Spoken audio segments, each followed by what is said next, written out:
intercede por nós com gemidos inexprimíveis. Amém? Vamos louvar o Senhor. Coloque o seu coração, a sua vida, o seu pensamento. Se quiser fechar os seus olhos e entrar na presença de Deus através desta canção, faça isso neste momento e diga, quando sair daqui: esta noite marcou a minha vida, esta mensagem, este culto ficou em mim, né? Eu saí daqui diferente. É isso que Deus deseja, é isso que nós necessitamos e queremos também.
Está chegando a presença de Deus. Você acredita que o Senhor está recebendo a sua oração, a sua súplica? Se você deseja colocar a sua vida diante de Deus, ore a Ele, cante esta canção, mas com sinceridade, com interesse de coração. Amém, queridos? Em nome de Jesus.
seu clamor, graças a Deus.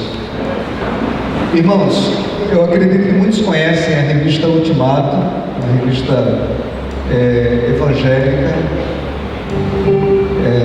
de circulação nacional, e na edição de setembro, outubro, o título, né, da capa foi o seguinte: a igreja está doente. Este foi o título da edição de setembro, outubro. A igreja está doente. E aqui é uma série de denúncias, uma série de matérias muito interessantes acerca desta questão. Nunca antes vimos tanto proselitismo, tanto mercado religioso, tantas pessoas doentes, tanta gente amargurada dentro das nossas igrejas, tanta divisão, tantas pessoas ressentidas, irmãos que não falam com irmãos, mágoas antigas guardadas no coração. Nós estamos vivendo um momento muito delicado. Eu morei em outros estados e vivenciei alguns momentos muito maravilhosos. Quando cheguei aqui no estado, não que o estado do Rio Grande do Norte seja pior ou melhor, mas na década de 80 ainda, deparei com uma igreja muito diferente da que eu conheci em outros lugares. E a sensação que eu tenho é de que realmente necessitamos de uma cura profunda, necessitamos de que o Senhor remova as cinzas e faça algo novo. Muitas igrejas estão realmente doentes. A igreja somos nós. Pastoreei muitos anos, sou filho de pastor também, cresci dentro dos templos, das igrejas, e confesso, irmãos, que algo precisa ser mudado. Deus deseja, eu acredito que o Senhor deseja fazer algo novo, e precisamos nos colocar diante do Senhor, na dependência do Senhor, para que haja um renovo, uma mudança, uma cura. Uma coisa é aquilo que nós vemos, uma coisa é aquilo que eu estou vendo, outra coisa é aquilo que Deus vê. Deus nos conhece. E aí eu pergunto: quem somos nós quando Deus nos vê? Como você se encontra? Como anda a nossa espiritualidade, a nossa vida, a nossa relação com o Senhor? Eu gostaria que os irmãos abrissem as suas Bíblias, por gentileza, em Ezequiel capítulo 37, um texto conhecidíssimo dos irmãos, texto muito conhecido. Ouvi diversas e diversas pregações neste texto muito conhecido, Ezequiel capítulo 37. Não sei se você tem essa impressão, mas é estranho esse momento que nós estamos vivenciando. Há uma inquietação muito grande no meu coração em relação a esse momento. Não sei se o meu discernimento é o seu discernimento, mas de fato a igreja precisa, quem sabe, ser sacudida pelo Senhor. Ezequiel capítulo 37 é um texto conhecidíssimo dos irmãos, mas a palavra de Deus sempre se renova. Deus sempre está falando conosco, a palavra sempre chega de uma forma muito carinhosa, muito especial aos nossos corações. Eu queria ler os primeiros 4 versículos deste capítulo. Vamos ler comigo, irmãos. A mão do Senhor estava sobre mim, e por seu Espírito, Ele, o Senhor, me levou a um vale cheio de ossos. Ele me levou de um lado para outro, e pude ver que era enorme o número de ossos no vale, e que os ossos estavam muito secos. Ele me perguntou: filho do homem, estes ossos poderão tornar a viver? Eu respondi: ó soberano Senhor, só tu o sabes. Então ele me disse: profetiza a estes ossos e diga-lhes: ossos secos, ouçam a palavra do Senhor. Vamos dizer comigo? Ossos secos, ouçam. Vamos falar mais uma vez? Ossos secos, ouçam a palavra do Senhor. Amém? Ouçam a palavra do Senhor. Diga para a pessoa que está aí ao seu lado: ouça a palavra do Senhor. Ouça a palavra do Senhor. Amém? Deixa sua Bíblia aberta, bem aberta. Irmãos, há uma mensagem de Deus para você nesta noite. Há uma orientação muito significativa neste relato bíblico acerca da nossa espiritualidade. Deus continua falando com a sua igreja, amém? A despeito do veículo, apesar de nós, Deus continua falando à sua igreja. Deus continua desejoso que nós estejamos atentos à sua palavra. Esse texto é muito conhecido dos irmãos. O profeta Ezequiel recebeu uma visão, que nós não gostaríamos de tê-la, uma visão de um vale repleto de ossadas humanas em estado avançado de decomposição. Imagina que cena extremamente tenebrosa. As imagens não eram boas de se ver. Um vale, normalmente, para onde as águas correm, normalmente é um lugar fértil, é um lugar verdejante. Mas a visão que o profeta teve foi de um local sombrio, de um estado desolador, porque onde deveria desabrochar vida, vitalidade, formosura, fertilidade, na verdade, havia se transformado um grande cemitério, um espaço de abatimento, num lugar de ruína, num espaço de morte. Nem sempre Deus nos conduz, nos leva a lugares belos de se ver. Mas o que Deus pretendia revelar ao seu servo? Que mensagem Deus estava transmitindo ao seu servo? Como os irmãos sabem, bem sabem, aquele quadro caótico retratava não menos que a exata condição do povo de Deus, gente que outrora possuía aliança com o Senhor e que agora, cativa, no cativeiro babilônico, amargava a penosa realidade de uma espiritualidade decadente, um estágio de degeneração total.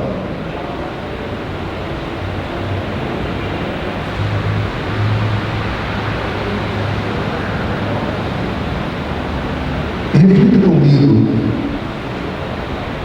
como nós chegamos a este recinto, como nos encontramos. O texto está retratando, os ossos sequíssimos indicavam uma condição de completa derrota do povo de Deus. Não basta apenas frequentar o recinto, não basta cantar bonito, não basta apenas dizimar. O profeta enxergou esta realidade porque Deus o levou a enxergar esta imagem. O profeta não foi enviado, como diz o texto, a um povo de fala obscura, nem de língua estranha. Ele não foi levado a um povo distante, a uma cultura remota, estranha, mas a sua própria casa. É fácil a gente falar de outros contextos, mas falar de nós mesmos, da nossa condição, trazer uma palavra para pessoas tão familiares, para a nossa própria casa, mexer na nossa própria ferida, no nosso próprio galo, aí, irmãos, é uma questão muitíssimo delicada. Não dando ouvidos a Ezequiel, Israel, na verdade, estava revelando que não queria dar ouvidos a Deus. Muitas vezes nos encontramos no culto, mas o culto não se encontra em nós. O motivo estava estampado, era evidente. A nação israelita estava inflexível, dureza de coração. E esta advertência é oportuna, porque é possível que muitos nos dias atuais, eu não duvido disto, se encontrem na mesma condição, apáticos, invadidos pela derrota, meros religiosos, apenas mera obstinação, distantes do primeiro amor, espiritualmente mortos, ossos secos. A propósito, as Escrituras Sagradas advertem que toda iniquidade deforma a imagem de Deus no ser humano, a ponto de torná-lo irreconhecível. Olha o que diz Tiago, no capítulo 1, versos 23 e 24. Aquele que ouve a palavra, mas não a põe em prática, aquele que ouve a verdade, mas não a vivencia, não a encarna, não a leva a sério, é semelhante a um homem que olha a sua face no espelho e depois de olhar para si mesmo, logo esquece a sua própria aparência. O que significa isto, irmãos? Você se lembra do seu rosto, da sua face? Você lembra dos detalhes do seu rosto? Eu tenho um sinalzinho aqui do lado esquerdo, uma pequena cicatriz acima da sobrancelha, né? Meus cabelos estão ficando platinados, né? É moda. Os meus olhos castanho mel, minha esposa não pode olhar para eles, que ela fica assim, né? Nas nuvens. Imagina essa situação, aquele que ouve a palavra, a verdade, e não a pratica, é semelhante a alguém que se olha no espelho e esquece da sua própria feição. Perceba que realidade caótica. Alheio ou distante da orientação divina, o ser humano se perde de tal modo que desconhece a si mesmo, tornando-se potencialmente capaz de cometer todo tipo de desgraça, todo tipo de torpeza, todo tipo de atrocidade. Ou será que nunca perguntamos para nós mesmos, ou dissemos para Deus: meu Deus, como eu fui capaz de fazer esta bobagem? Meu Senhor, eu abri a minha boca e machuquei aquela pessoa, eu nunca pensei que eu fosse capaz de fazer uma barbaridade como esta. Ou você nunca caiu numa situação como esta, ou somente eu? Será que eu sou o pior dos piores? Quem nunca se pegou fazendo aquilo que não gostaria e se lamentou profundamente? Mais importante, irmãos, que os nossos títulos eclesiásticos, que a nossa posição, que frequentar o espaço religioso, mais importante que as nossas representações, é ter a consciência de que Deus se agrada de nós, de que Deus está feliz conosco. Como diz a própria palavra, o homem vê o exterior, a aparência imediata, a encenação. No entanto, Deus sonda, Deus perscruta as sinceras, as secretas motivações do nosso coração. Deus nos sonda, Deus nos conhece. Por isso, humanamente, o profeta jamais enxergaria o seu povo como algo cadavérico, como um amontoado de ossos. Mas Ezequiel foi levado a ver o que Deus estava vendo. A verdade é que nem sempre o Espírito nos revela o que queremos, nem a palavra chega sempre doce como mel. Às vezes, irmãos, incomoda e dói. Às vezes incomoda e dói ouvir o que Deus pensa a nosso respeito. Mas esta é uma realidade a ser encarada, queiramos ou não. Então o profeta tinha uma mensagem, uma missão muito difícil, dificílima. A difícil mensagem revelada ao profeta o fez enxergar essa situação dramática. É como se o Senhor dissesse a Ezequiel: Ezequiel, contemple o que me incomoda, veja como realmente estou vendo, e se este fato o constrange, a mim constrange muito mais. Ezequiel, a mera religiosidade não me encanta.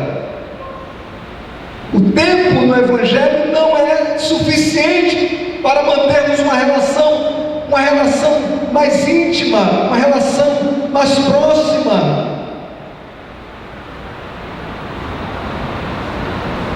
Irmãos,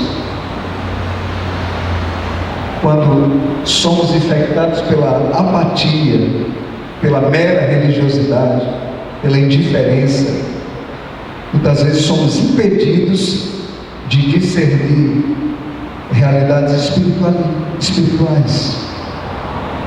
Alienados de Deus, também define a esperança. É isso que o texto está dizendo. Israel já não possuía mais a alegria, a esperança, estava no cativeiro, humilhado.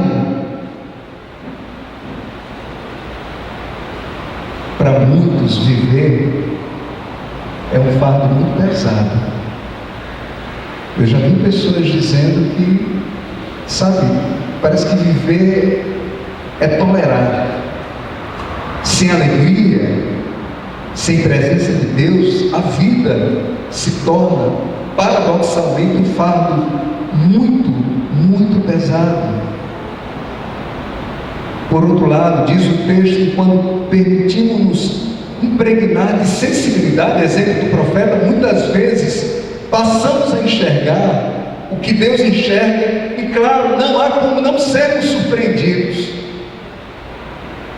Eu queria que vocês os prezados abrissem suas Bíblias em Romanos capítulo 1. O apóstolo Paulo nos faz uma advertência muito pertinente, muito adequada à mensagem que nós estamos ministrando. Romanos capítulo 1, versos 21 e 28. O apóstolo Paulo adverte em Romanos 21 e 28, que muitos, tendo conhecido a Deus, não o glorificaram como Deus, nem lhe deram graças, mas os seus pensamentos tornaram-se fúteis, e o coração insensato deles obscureceu-se.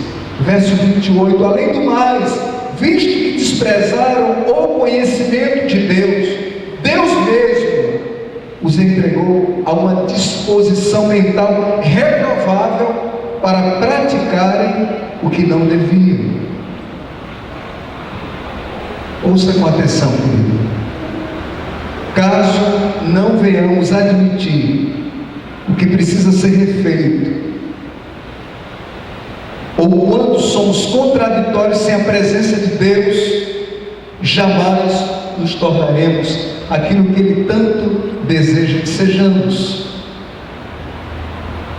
É preciso ter a coragem de mostrar a cara, de abrir o coração, de confessar, de se humilhar na presença de Deus, de retirar as máscaras. Um rosto desmascarado reflete a glória de Deus.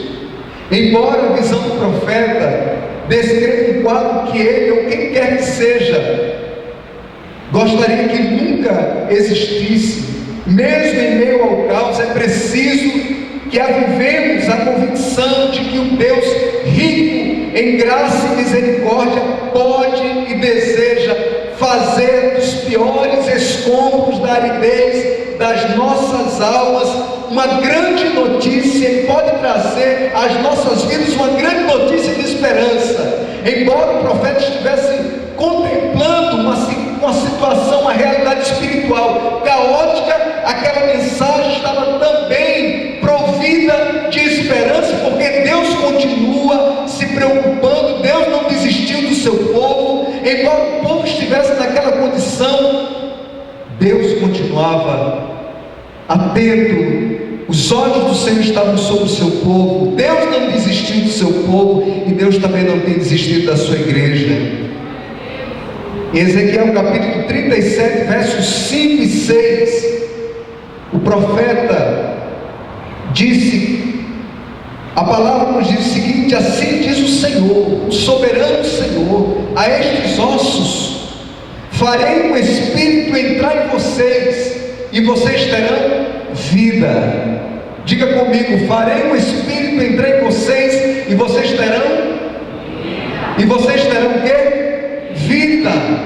Porém tendões em vocês, e farei aparecer carne sobre vocês e os cobrirei de carne. Um espírito entrará em vocês e vocês terão vida. Então vocês saberão que eu sou o Senhor.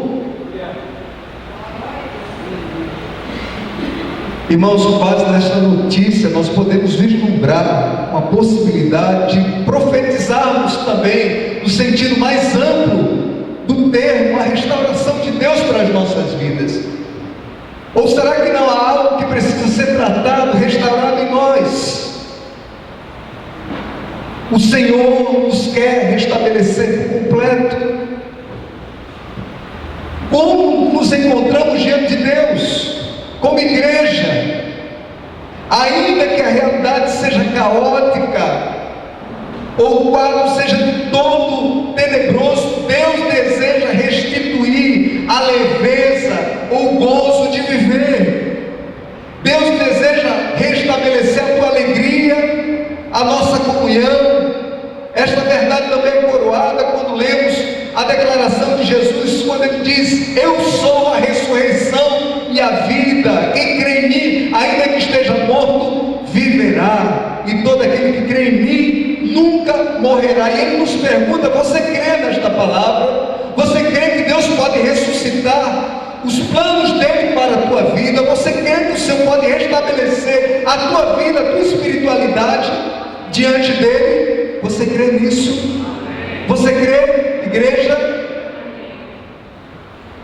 É importante também observar que diante da soberania de Deus, nós somos responsabilizados pelos nossos atos de fé.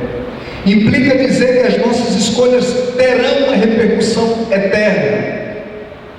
Nós vamos prestar contas diante de Deus daquilo que fizemos ou deixamos de fazer.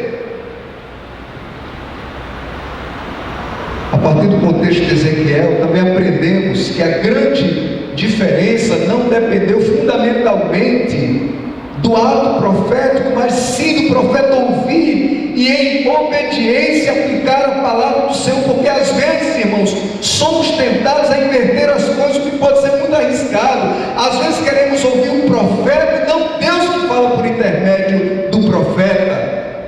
Deus continua falando à sua igreja. Muitas vezes ouvimos as coisas que são secundárias e muitas vezes não percebemos que Deus está falando conosco.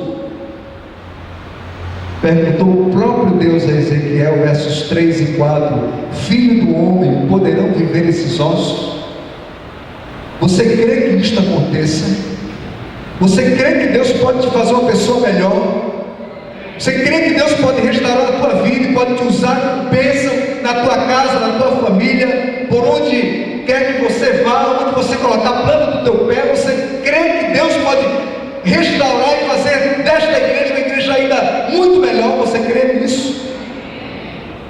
O profeta respondeu: Senhor Deus, tu sabes. Olhe a força dessa declaração. Senhor, quem sou eu? Quem sou eu? Eu sou apenas um servo, apenas uma voz. Mas tu sabes, Senhor. Tu sabes da nossa condição. Tu sabes de todas as coisas. O Senhor conhece a minha vida. O Senhor conhece a minha estrutura. O Senhor conhece a minha fraqueza. O Senhor conhece as minhas necessidades. O Senhor conhece todas as coisas. E se o Senhor quiser, ninguém pode impedir a ação poderosa, transformadora do Senhor na minha vida. Senhor Deus, tu sabes. Tu sabes todas as coisas. O Senhor é todo poderoso. Então disse Deus: profetiza a estes ossos. e diga-lhes: ossos secos, ouçam a palavra do Senhor. Ossos secos, ouçam a palavra do Senhor. O povo de Deus, meu povo, ouça a minha palavra. Povo de Deus, ouça a palavra do Senhor. Hoje, irmãos, não é amanhã. É legal ouvirmos uma mensagem, foi trabalhada, foi preparada com carinho, mas hoje é tempo de tomarmos posição. Quem sabe hoje não é o tempo de Deus, que Deus tem escolhido para curar as feridas, as profundas feridas das nossas almas. Hoje é dia de esperança, você crê nisso? Você crê que hoje é tempo de Deus para a tua vida? E aí, irmãos, é maravilhoso lermos o desfecho bíblico acerca da restauração de Israel. E aí nós temos a plena convicção de que esta mensagem, de que a vontade de Deus também se aplica à nossa realidade. E aí em Ezequiel capítulo 37, versos 7 ao 14, o Senhor nos diz: eu profetizei conforme a ordem recebida, e enquanto profetizava, houve um barulho, um som de chocalho, e os ossos se juntaram, osso com osso. Olhei, e os ossos foram cobertos de tendões e de carne, e depois de pele, mas não havia espírito neles. A seguir, o Senhor me disse: profetize ao Espírito. Profetize, filho do homem, diga-lhe: assim diz o soberano Senhor: venha desde os quatro ventos, ó Espírito, e sopre dentro desses mortos para que vivam. Profetizei conforme a ordem recebida, o Espírito entrou neles, e eles receberam vida e se puseram em pé. Eu queria que os irmãos ficassem em pé. Nós não vamos demorar, nós vamos finalizar. Eu queria que você ficasse em pé. Era um exército enorme. Então ele me disse: filho do homem, estes ossos são toda a nação de Israel. Eles dizem: nossos ossos se secaram e nossa esperança desvaneceu-se, fomos exterminados. O que é que você tem dito no seu coração? Como anda a sua alegria, o seu louvor, a sua vida, a sua espiritualidade, a sua intimidade? O povo dizia: acabou a esperança, não tem graça, fomos exterminados. Mas o Senhor disse ao profeta: profetize e diga-lhes: assim diz o soberano Senhor. Diga comigo: assim diz o soberano Senhor, a minha e a sua vida. Que tal colocarmos aqui o nosso nome, recitarmos o nosso nome no final deste texto? Ó meu povo, aí você diz o seu nome: ó Jean-Claude, ó Daniel. Vou abrir os seus túmulos e fazê-los sair. Ele estava falando ao seu povo: trarei vocês de volta à terra de Israel. Quando eu abrir os seus túmulos e os fizer sair, vocês, meu povo, vocês, meu povo, vocês, meu povo. Quem é povo de Deus? Quem é povo de Deus aqui? Quem é povo de Deus aqui? Vocês, meu povo, saberão que eu sou o Senhor. Porém o meu Espírito em vocês, e vocês viverão, e vocês terão esperança, e vocês terão alegria, e vocês terão ânimo para viver, para encarar a vida. Vocês terão paz, e vocês terão comunhão, vida, renovo, cura, e eu os estabelecerei em sua própria terra. Então vocês saberão que eu, o Senhor, falei e fiz. Palavra do Senhor. Diga comigo: palavra do Senhor. Eu quero desafiar você, eu quero convidar você. Irmãos, quando vamos fazer, por exemplo, uma entrevista de emprego, às vezes as pessoas dizem que o mais complicado é falar dos nossos defeitos, né? A gente coloca, eu sou amigo, eu gosto de compartilhar, eu sou assim, eu sou assado.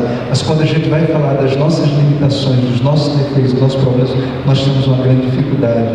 Porque nós não queremos nos expor, não queremos mostrar aquilo que somos realmente. Muitas vezes mascaramos a nossa própria realidade. Mas eu queria convidar você a orar comigo, a colocar diante do Senhor as nossas vidas, a nossa condição. Eu me incluo, eu sou o primeiro a me incluir nesta oração.